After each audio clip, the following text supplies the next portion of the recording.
ध्यान से सुनो। अगर ये वीडियो तुमने आधा छोड़ दिया तो समझ लेना तुमने किसी और से नहीं खुद से धोखा किया है, क्योंकि आधा ज्ञान इंसान को मजबूत नहीं बनाता, उसे भ्रम में डाल देता है। और भ्रम में जीने वाला इंसान हमेशा किसी न किसी के कंट्रोल में रहता है। यह वीडियो तुम्हें अच्छा महसूस कराने के लिए नहीं है, यह वीडियो तुम्हें जगाने के लिए है। हर इंसान के अंदर दूसरों पर असर डालने की ताकत होती है, लेकिन बहुत कम लोग जानते हैं कि असली ताकत आवाज में नहीं, दिमाग में होती है। कुछ लोग कम बोलकर लोगों को हिला देते हैं, और कुछ लोग जितना बोलते हैं उतना ही हल्के होते चले जाते हैं। फर्क सिर्फ एक चीज का होता है, कंट्रोल। जो इंसान लोगों के दिमाग को समझ लेता है वो बिना जोर लगाए लोगों को अपने हिसाब से मोड़ लेता है, और जो ये नहीं सीखता वह चाहे कितना भी सच्चा क्यों ना हो, अंत में इस्तेमाल होकर ही रह जाता है। अब सवाल ये है, लोगों को कंट्रोल कैसे किया जाए? डराकर, चिल्लाकर, दबाव बनाकर? नहीं। चाणक्य कहते हैं, जो डर से नहीं बुद्धि से झुकाता है वही असली विजेता होता है। सबसे पहले एक बात साफ समझ लो, ये ज्ञान किसी को नुकसान पहुंचाने के लिए नहीं है। यह ज्ञान धोखा देना सिखाने के लिए नहीं है।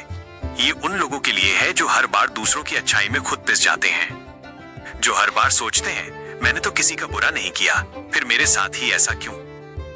अब अपने आसपास देखो, कोई हंसते हुए धोखा देता है, कोई मीठी बातों में फंसाता है, और कोई तुम्हारे ही राज तुम्हारे खिलाफ इस्तेमाल करता है।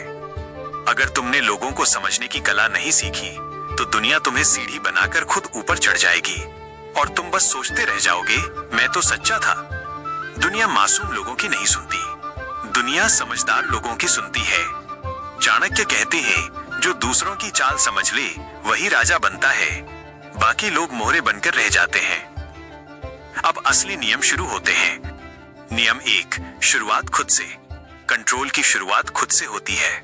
अगर तुम अपने गुस्से पर, अपने डर पर, अपनी जलन पर काबू नहीं रख सकते तो दूसरों पर कंट्रोल का सपना छोड़ दो। जो इंसान उकसाने पर तुरंत प्रतिक्रिया देता है वो खुद को सामने वाले के हवाले कर देता है।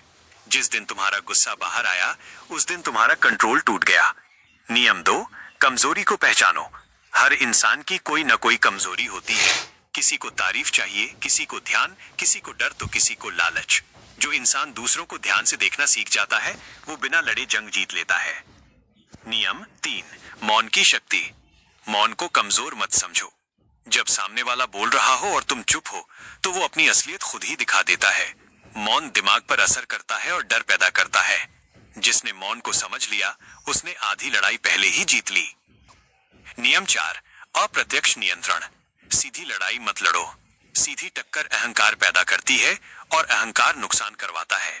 असली चाल यह है कि सामने वाले को लगे कि वो अपने फैसले खुद ले रहा है, जबकि दिशा तुम तय कर रहे हो। नियम 5, भावनाओं का पर्दा। अपनी भावनाएं सबको मत दिखाओ। जो तुम्हारे मन को पढ़ लेता है वही तुम्हें कंट्रोल करता है। शांत दिखो, कम बोलो, लेकिन दिमाग हमेशा चालू रखो। नियम 6, रहस्यमयी बनो। जो इंसान सब कुछ सबको बता देता है वो खुद ही अपनी ताकत दे देता है। लोग उसी से प्रभावित होते हैं जिसे वे पूरी तरह समझ नहीं पाते। नियम 7, महत्व का एहसास। लोगों को महत्वपूर्ण महसूस कराओ। जब कोई इंसान खुद को जरूरी समझता है तो वो भावनात्मक रूप से तुम्हारे करीब आ जाता है, लेकिन याद रखना ये भावना नहीं, रणनीति होनी चाहिए। नियम 8, जरूरत मत दिखाओ। अपनी जरूरत कभी मत दिखाओ। जिस दिन लोगों को लग गया कि तुम्हें उनकी जरूरत है उसी दिन कंट्रोल खत्म। जो अपने समय की कीमत समझता है वही लोगों को अपने हिसाब से चलाता है। रिश्तों का सच, सबसे बड़ा धोखा करीबी लोग ही देते हैं। दुश्मन सामने से वार करता है, करीबी पीछे से। हर मुस्कान दोस्ती नहीं होती, हर साथ बैठने वाला तुम्हारा हितैषी नहीं होता। सच्चा दोस्त वही है जो तुम्हारी तरक्की सह सके। अगर तुम्हारी सफलता किसी के चेहरे से मुस्कान छीन ले तो समझ लो खतरा पास है। हर राज हर किसी को मत बताओ। जो तुम्हारे सारे राज जानता है वही तुम्हें सबसे ज्यादा नुकसान पहुंचा सकता है। अंतिम नीतियां। बहुत ज्यादा अच्छे बनोगे तो लोग हल्के में लेंगे, बहुत सख्त बनोगे तो दूर भागेंगे। संतुलन ही असली नीति है। दुश्मन को हमेशा मिटाना जरूरी नहीं, कुछ दुश्मन सबसे बड़े हथियार बनते हैं। खुद को हर जगह उपलब्ध मत रखो। जो आसानी से मिल जाए उसकी कोई कद्र नहीं होती। अपनी पहचान शोर से नहीं, काम से बनाओ। अकेले चलने की हिम्मत रखो। भीड़ सुरक्षा देती है लेकिन शक्ति नहीं। अच्छे बनो लेकिन भोले मत बनो। हर बार माफ करना महानता नहीं, कमजोरी है। प्रतिक्रिया मत दो, उत्तर दो। जो तुम्हें गुस्सा दिला दे वो तुम्हें चला रहा है। अगर तुम यहां तक सुन पाए तो समझ लो अब तुम पहले जैसे नहीं रहे। अब सवाल ये नहीं कि दुनिया कैसी है, सवाल ये है कि तुम दुनिया में कैसे जियोगे।